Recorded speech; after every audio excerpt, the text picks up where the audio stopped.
Columbus, a man perceived as a valiant hero to many for his inspirational discovery of the Americas. His 4 transatlantic voyages would impact the course of history for eternity. The explorer's navigational expertise allowed him to persevere through the roughest of storms. Columbus's historic discoveries led to the Columbian Exchange, and eventually, the colonization of America. His achievements brought upon him fame, riches, and a prestigious legacy that still carries to this date. Although he achieved great feats, his reputation remains questionable. Prepare as we unfold the man known as Christopher Columbus. A man set sail 500 years ago. Christopher Columbus was his name. As a boy he always knew a sailor he would be, so he studied the law of the sea. Columbus was born in 1451 in the Republic of Genoa, now known as Italy. He was the son of Domenico Colombo and Susanna Fonterosa. He attended the University of Pavia from a young age, where he studied astronomy, geometry, and cosmography. Columbus first set sail when he was 14 years old, and this continued throughout the rest of his teenage years. He was engaged in the Genoa trade in 1470, which involved his family business of weaving. So for the next 10 years, he took numerous trips to the Aegean Sea and Northern Europe. In 1478, Columbus married Filipa Moniz Pastrello, and 2 years later, their son Diego was born. The family lived in Lisbon until 1485, when his wife passed away. After her death, Columbus and Diego moved to Spain, where they began to obtain a grant to explore Western trade routes. He believed that because the Earth was a sphere, a ship could reach the Far East and set up trading routes in Asia by sailing west. However, he had yet to discover the unknown land that blocked his path. When the day finally arrived, Columbus was seeking a leader to fund his voyage. He introduced his mission to John II, King of Portugal, who immediately declined his request. Columbus then returned to Queen Isabella, leader of Spain, who reluctantly funded him. The Queen also promised 10,000 maravedis, which was the currency used at the time, to whomever had the first sighting of land. Columbus promised to bring back goods, spices, silk, spread Christianity, and explore China. In April of 1492, Columbus was given the title Admiral of the Ocean Sea. On the evening of August 3, 1492, Columbus departed from Castilian Palos de la Frontera, along with his 3 ships titled the Nina, the Pinta, and the Santa Maria. 3 days into the expedition, the Pinta's rudder broke and disconnected on the route to the Canaries. Salsa, tequila, corazon, cerveza, muy bueno. The owners of the ship were suspected of sabotage. Columbus was appalled by this and even considered on leaving his own men behind, but he didn't abandon them due to the fleet's dependency on the ship. He also would have needed a replacement, which he wouldn't have been able to find in the short amount of time that he had. The crew was able to reach the Canary Islands on August 9, 1492. During the time, the cruise needed repairs. The Canaries set the place where the fleet resupplied and final preparations were made. Columbus's voyage checked out from the Canary Islands on September 6th. The crew spent 5 harsh weeks sailing without any sight of land. Columbus recorded 2 sets of logs, one shortened one which he showed the crew and kept them from freaking out. Finally, at 2 a.m. on October 12, 1492, a sailor aboard the Pinta named Rodrigo de Triana sighted land. Columbus would later assert that he was the first to sight the land and earned the reward of 10,000 maravedis. Columbus dubbed the island San Salvador, which is in the present-day Bahamas. He landed on 5 separate islands before he and his crew set on what is now known as Cuba. On all 5 islands, Columbus observed the native people that they encountered by observing their cultural lifestyle.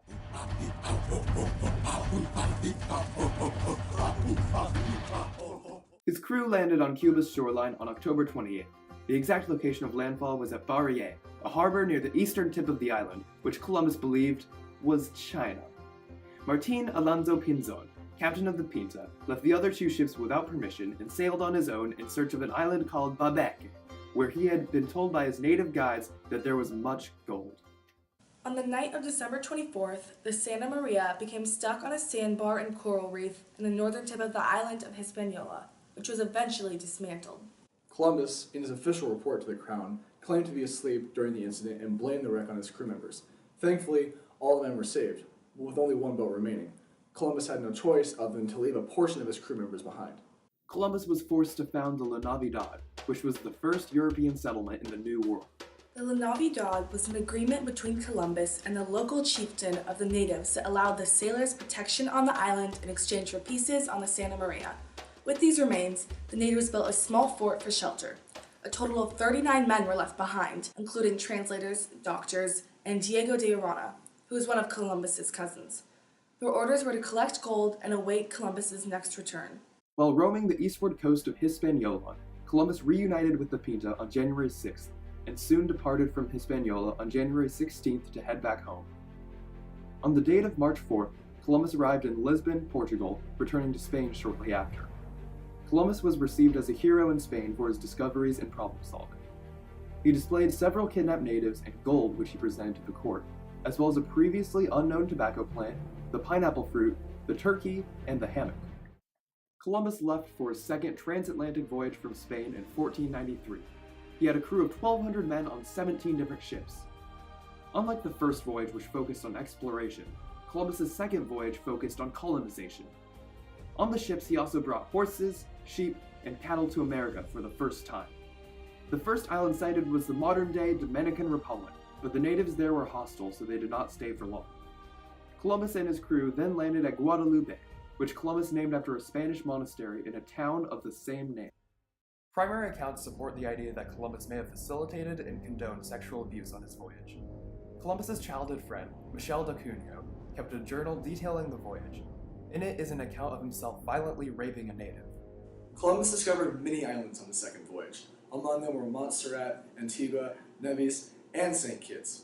He also named what is now known today as the Virgin Islands, originally calling them the Islands of St. Ursula and the 11,000 Virgins. While Columbus was in what is now known as Puerto Rico, one of the first skirmishes between the Native Americans and the Europeans occurred since the natives' first encounter with the Vikings. This conflict came about when Columbus and his men tried to rescue two boys who had recently been castrated by their captors. Remember Columbus's first voyage where he built Fort La Navidad in modern-day Haiti? Yeah, well, that did not turn out well. He returned to the fort to find it in utter ruins, demolished by the Taino people. In the ruins of the fort, he found 11 corpses of the original 39 people who he had forced to stay on the island. It turns out that the men left on the island to search for gold had angered the natives by raping their women. Regardless of the cause, this attack made Columbus furious.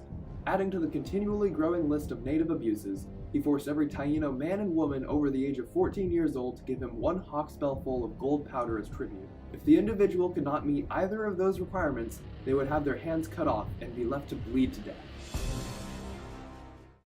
Following the incident of Fort La Navidad and the subsequent terrorization of the Taino people, Columbus created a new settlement called the Isabela right on the coast of modern-day Hispaniola.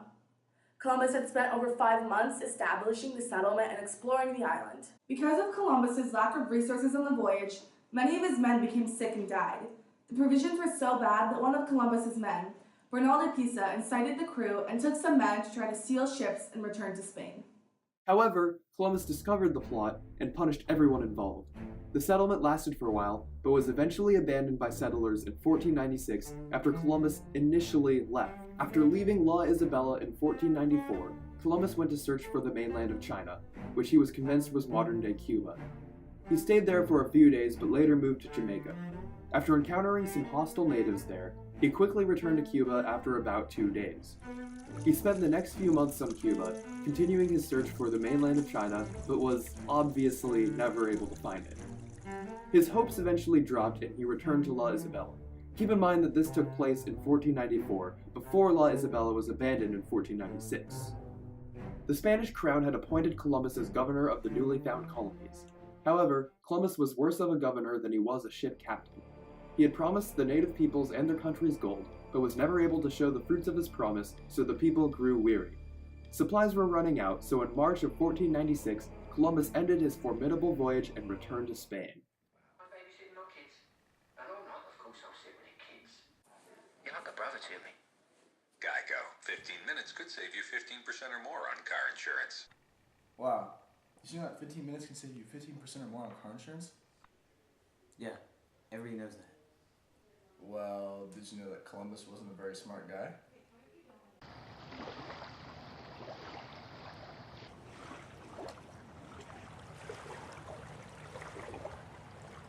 Pico de gallo, pequeño el paso, China.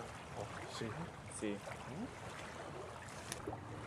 Azteca Mexican Grill. Geico. 15 minutes could save you 15% or more on car insurance. Upon Columbus's return to Spain, he learned his patrons, Ferdinand and Isabella, would not let him take slaves from the new lands. Since he had little gold or precious items, he was counting on selling native slaves in order for his voyage to be lucrative. The king and queen allowed Columbus to organize a third voyage to the New World so he could resupply the colonists and continue his search for China. Columbus departed from Spain in May of 1498. He split his fleet of 6 ships in 2. 3 would leave for Hispaniola to bring much-needed supplies, and the other 3, led by Columbus himself, would aim further south to search for more land and to find the trade route that Columbus was convinced existed. Columbus's fleet headed south and soon hit the doldrums, a calm and hot stretch of the ocean near the equator between South America and Africa, with little to no wind. Columbus and his crew battled heat and thirst for days without any wind to push them. He veered northwest towards the Caribbean in order to resupply his ships. On July 31st, on his way there, he saw an island with 3 large hills on it, which he believed to represent the Trinity, so he called it Trinidad. In August of 1498, Columbus explored the Gulf of Paria, which separates Trinidad from South America. While exploring, he discovered several small islands and the mouth of the Orinoco River. Columbus saw the river and was convinced that he had found the Garden of Eden. However, he could not explore any further since he fell ill, and the small fleet headed back to Hispaniola, which they reached on August 19th. In the 2 years Columbus had been away from Hispaniola, the settlement had fallen apart. Supplies were short, and the riches Columbus had promised while arranging the second voyage did not appear. As we discussed, he had been a poor governor in earlier times, and the settlers were less than pleased to see him. Columbus hanged some of the settlers to briefly stabilize his situation, and then sent a messenger to Spain for reinforcements. Can he handle it? Can he handle the pressure? This is the big question.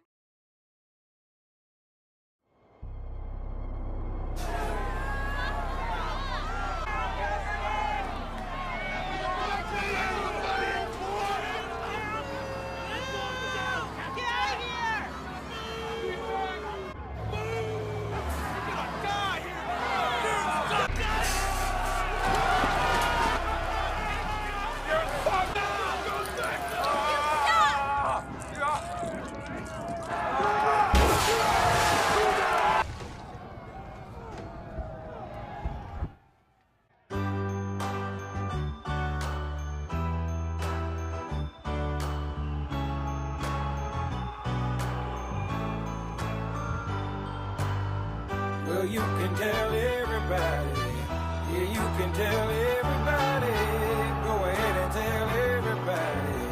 I'm the man, I'm the man, I'm the man. Yes, I am, yes, I am, yes, I am.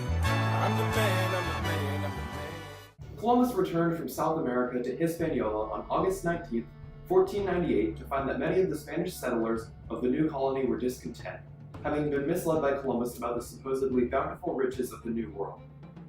Columbus repeatedly had to deal with rebellious settlers and natives. During Columbus's term as Viceroy and Governor of the Indies, he had been accused of governing tyrannically. In October of 1499, 2 ships were sent to Spain, asking to appoint a royal commissioner to help Columbus govern. Queen Isabella and King Ferdinand appointed Francisco de Bobadilla. He arrived on August 23, 1500, and brought 500 men and some of the native slaves that Columbus brought to Spain. The slaves were freed by royal decree. Bobadilla fought with Columbus and managed to detain Columbus and his brothers and ship them home. Bobadilla was given total control as governor from 1500 until his death in 1502. The testimonies of 23 people who had seen or heard about the treatment meted out by Columbus and his brothers were rediscovered in the Spanish archives at Valladolid. They contained an account of Columbus's 7-year reign as the first governor of the Indies. Consuelo Varela, a Spanish historian, states, even those who loved him had to admit the atrocities that had taken place. Without being allowed to say a word in his defense, Columbus had manacles placed on his arms and chains on his feet and was cast into prison to await his return to Spain. He was 49 years old when he was arrested in 1500. Columbus was accused of a myriad of intolerable actions. Witnesses claim that he once punched a man found guilty of stealing corn by having his ears and nose cut off and then selling him into slavery. The testimony also recorded that Columbus congratulated his brother Bartolome on quote-unquote defending the family, when the latter ordered a woman to be paraded naked through the streets and then had her tongue cut off, all for suggesting that Columbus was of lowly birth. Additionally, some of Columbus's crew was hanged for disobeying him.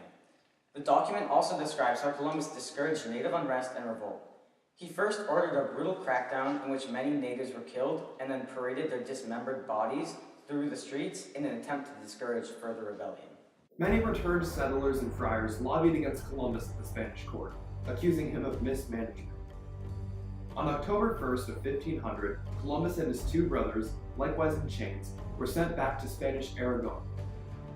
Once in Cadiz, a grieving Columbus wrote to a friend at court, "Over there I have placed under their sovereignty more land than there is in Africa and Europe, and more than 1,700 islands. In 17 years, I, by the divine will, made that conquest. I was incontinently arrested and sent home loaded with chains." The accusation was brought out of malice on the basis of charges made by civilians who had revolted and wished to take possession of the land. "I beg your graces, with the zeal of faithful Christians in whom their highnesses have confidence, to read all my papers and to consider how I, who came from so far to serve these princes, now at the end of my days have been despoiled of my honor and my property without cause, wherein is neither justice nor mercy." Columbus and his brothers were in jail for 6 weeks before the busy King Ferdinand ordered their release. Not long after, the king and queen summoned the Columbus brothers to their presence at the Alhambra Palace in Granada. The royal couple heard the brothers' pleas and restored their freedom and their wealth, and agreed to fund Columbus's fourth voyage. But the door was firmly shut on Columbus's role as governor. From that point forward, Nicolas de Ovanda y Cáceres was to be the new governor of the Indies. Although Columbus regained his freedom, he did not regain his prestige and lost all his titles, including governorship. After 3 unsatisfactory voyages to the Americas, Columbus embarked on his fourth and final voyage on May 12, 1502 from Cadiz, Spain. Accompanied by his stepbrothers Bartolome, Diego, and his 13-year-old son Fernando, they crossed the dreaded Atlantic Ocean on their 4 ships, the Capitana, Gallega, Vizcayana, and Santiago de Palos. More than a month later, they landed at Carbet on the island of Martinique. Due to a brewing hurricane, Columbus traveled to Hispaniola and arrived at Santo Domingo, but was denied port, and the new governor, Nicolas de Ovanda, refused to listen to his storm prediction. To find cover from the storm, Columbus sheltered his ships at a nearby estuary. Simultaneously, the governor of Hispaniola sent a fleet of treasure ships to Spain, all of which, except the ship containing Columbus's wealth and belongings, sank. After the brutal storm, Columbus's ships stopped at Jamaica for repairs and restocking. After a brief stop, he sailed to Central America, arriving at Guanaja Bay in the Bay Islands off the coast of Honduras. Here Bartolome found native merchants and a large canoe which was described as long as a gallery and was filled with cargo. The large canoe was loaded with trade goods, of which were cotton mantles and sleeveless shirts embroidered and painted in different designs and colors, long wooden swords edged with flint knives that cut like steel. On August 14th, he landed on the continental mainland of Puerto Castilla in Honduras. He spent the next 2 months exploring the coasts of Honduras, Nicaragua, and Costa Rica before finally arriving in Almirante Bay in Panama. In Panama, they learned from the Nobe tribe that there was a strait connecting to another ocean. He decided to pursue this journey, and after some oceanic exploration, he found the Baleine River and eventually built a fort at the mouth of the river. The local leader of the Nobe who the fort captured, Quibian, told him not to go down the river past a certain point. Quibian eventually escaped and returned with an army to attack and repel the Spanish, damaging some of the ships. Columbus's men could no longer hold down the fort, so Columbus left for Hispaniola. Accompanied by shipworms, his ships sustained more damage in a storm off the coast of Cuba. Unable to travel further, on June 25th, they were beached in St. Anne's Bay, Jamaica. For a year, Columbus's men were stranded on Jamaica. To get help from Hispaniola, Diego Mendez, one of Columbus's captains, bought a canoe from a local tribe and sailed it to Hispaniola, traveling about 450 miles on open water. When he arrived, Governor Ovando arrested Mendez and put him in jail for 7 months. Out of food and provisions, Columbus acquired food from the natives by mesmerizing them by correctly predicting a lunar eclipse. When Diego Mendez was finally released from jail, he acquired a small ship with which he rescued Columbus and his men on June 29th. And on November 7th, the ship arrived in Spain, marking the end of Columbus's 4 renowned expeditions. Even though we perceive Columbus today as a courageous, wise, and ambitious individual, it's a surprise that his achievements are the first aspect that comes to mind. especially with the fact that many of his discoveries were found by mistake. Throughout the majority of his lifetime, he believed that he set foot on a land that was across a completely different ocean. He often had to resort to violence to get members of his crew to comply with his orders. His cowardly actions also created a strong amount of disrespect from his crewmates. His communication with natives often led to conflict. To truly understand a person, one must analyze all of their aspects. Columbus was an expert navigator who was given more credit than he deserves, supplemented by a severe lack of leadership ability and a multitude of abusive actions. What was that, Mitch? I'm putting on my moisturizer. Where's my glasses? Give it to me! Ready? We're filming! Hey, it's two. No. Luke, why'd you take your shirt off? I just feel like it'll make it more productive. I'm not even joking. I feel more productive right now. You do? Yeah. You're really pale. Really? Thanks, Everybody say bye, Mitchell. Bye, Mitchell. Nice and juicy. Wait, whose moisturizer is that? Claire, do extra moisturizer. Cheers.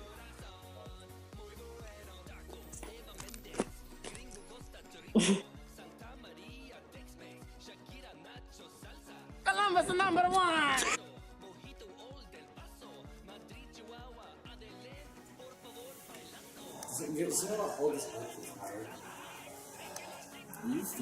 I mean, that's probably the best you're gonna get it right there.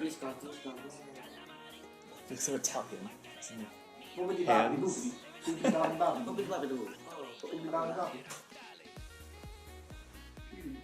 That was me, you.